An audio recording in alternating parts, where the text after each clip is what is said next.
Hey, what's up, guys? Good morning. So I just wanted to make a quick video update of what's going on here. So,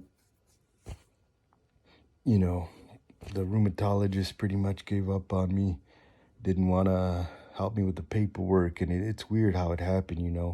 I mean, she helped me fill out some paperwork to get my short-term disability, and she was, helping me, referring me here and there, and giving me different medications to try. And of course, the pandemic hit, I guess, or I don't know if I had seen her before I'd seen her like after the pandemic, or before the pandemic. I don't remember, something like that. Then the pandemic hit, I got COVID. She had made me a visit for like 3 or 4 months. And I saw her, and I would tell her the same thing, all the pain that I get, all the issues that I'm going through, and all the other doctors that I'm seeing. And this last time I saw her was like a month or two ago, like a month ago. And she had said to see a neuropsychiatrist, which, I don't know if they could really help, but, pretty much that she didn't think she could do anything more for me. And said, all right, well, I still want to keep seeing you, I mean, she had looked into it, and she says that, she sees what the Cipro does and stuff like that. So I didn't want to let go of a valuable doctor that's seen what has happened to me. And, I think I said in the last video, she had me wait like in the lobby, and she was going to give me a referral. An hour later, nothing happened. So I went. They said to just leave. They'll call me, and never called. Like a week or two later, I call, and they say that they'll call me back. And a couple of days later, I get a call from the psychiatrist. They don't take insurance. They want like $400 a visit, and then they're going to decide whether they want to see me or not. So I couldn't afford that. So I called them back. I had a appointment for that Monday coming up. This was like Thursday or Friday before. And they had called me the day before. I missed a call, and I asked, I told them about the psychiatrist, and I asked, what did they call me for? I missed a call, and they said they called me to cancel the appointment, that the doctor didn't really need to see me. And the nurse was just awful. She was doing everything to get me off the phone and cancel my appointments. And I was wondering why. I mean, I've never been rude. I've never acted up or anything. So I was like, well, I don't know. I don't know what happened, to be honest. To this day, I don't know.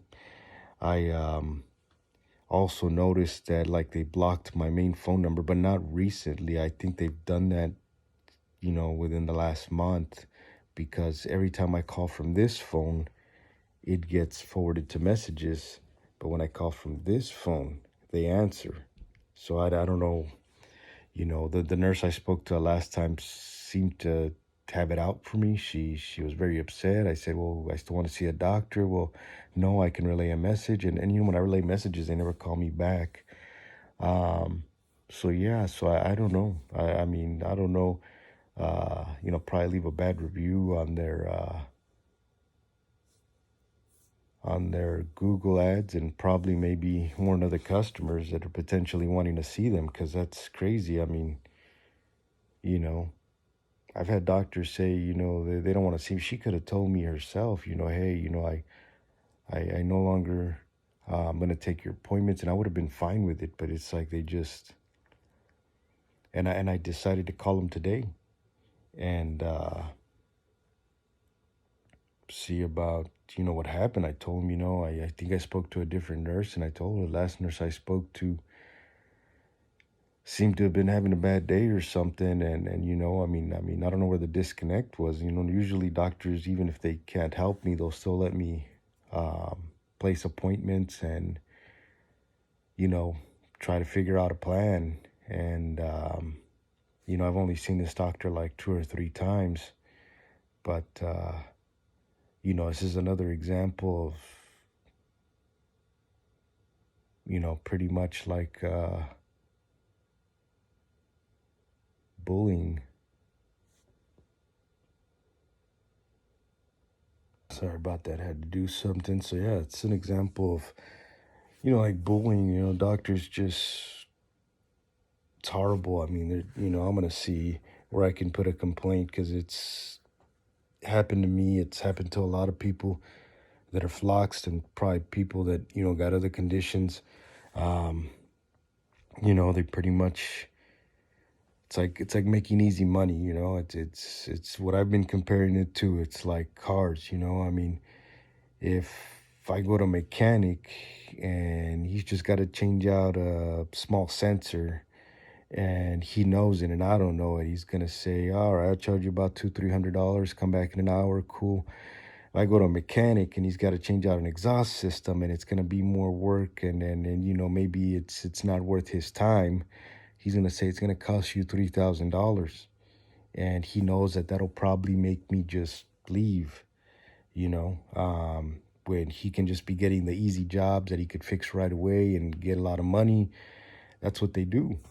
And it's crazy because I've gotten, I when I first got floxed, I didn't think about it too much. I mean, I was out of my mind. I was really bad and still kind of am.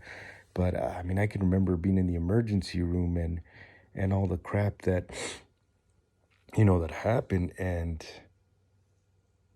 I can remember, I wasn't thinking about it at the time, but people were taking advantage of you. Um,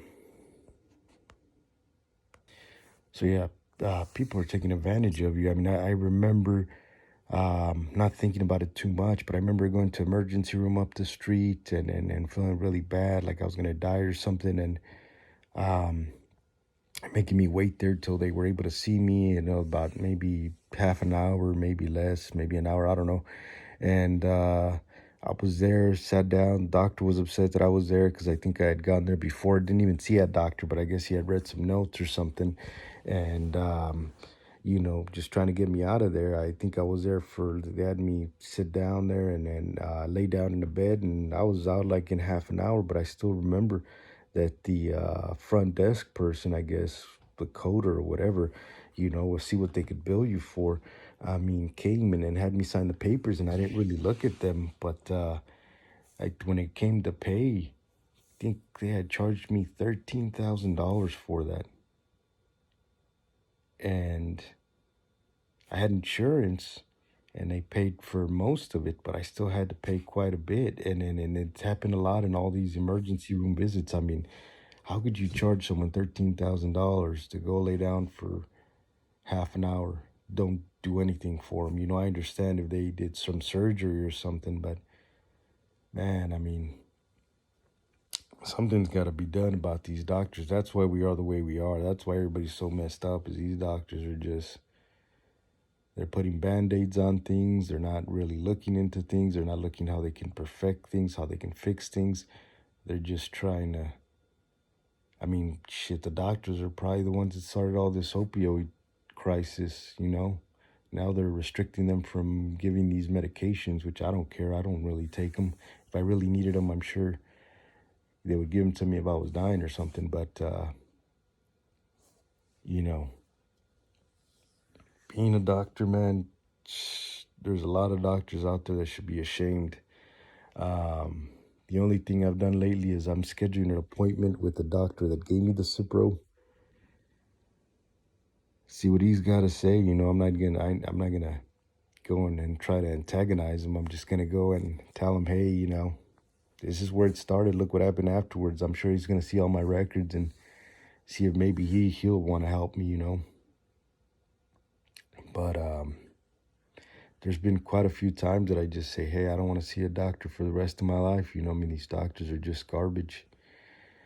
And that's, why I make these videos. I wanted to do something about it, but, you know,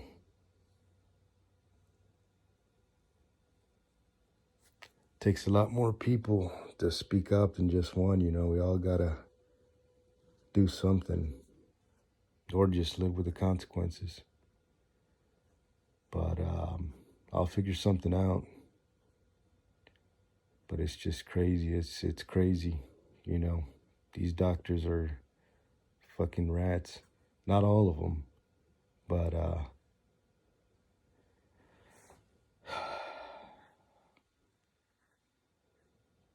I don't know. See you guys later.